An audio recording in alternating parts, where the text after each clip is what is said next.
it's the children in a marriage that have the right to maintain a relationship with both parents. The parents actually have responsibilities for those children.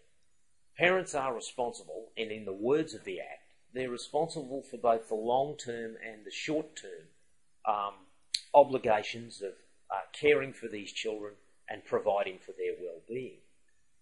Now, it's completely incorrect to say that one party or the other can turn up at the front door of their separated partner's home and collect the children any time they like and waltz off into the sunset. Clearly, in today's working world, most parents are in some form of employment, be it part or full-time.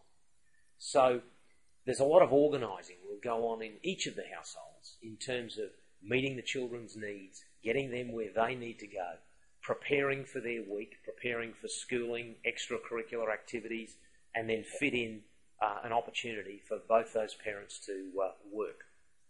Now, childcare is going to fit in there. What I believe it's important to understand is that each of the parents are going to need to take into account the way in which the other party's life works in order to get a schedule going here. A little difficult, I know, but perhaps no less difficult than mum, dad and 3 kids with 3 separate sets of responsibilities all living in the one household. It just needs a little bit of coordination. Now, I find it's important for both parents to understand how this process works. It certainly is not the case that one parent can rule the roost over the other with how this works for the children. This ought to be a cooperative arrangement between both parties. The court talks a lot about the best interests of children. This works best when both parents are at least cooperating with one another for their children's welfare.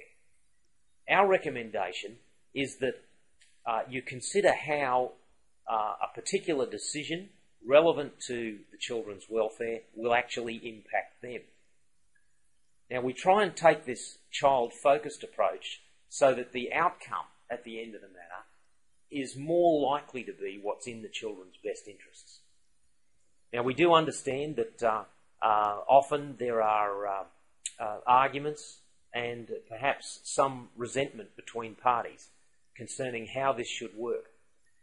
Now, what we tend to do is we would first run a fixed fee consult with you so that we can examine the dynamics of that relationship, how the communication's working, and what might be best in terms of a mediated result for the children.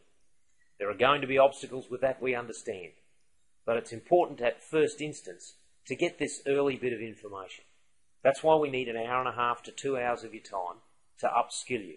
With that information, we're sure that you'll be able to make informed choices about what's in the best interests of your children.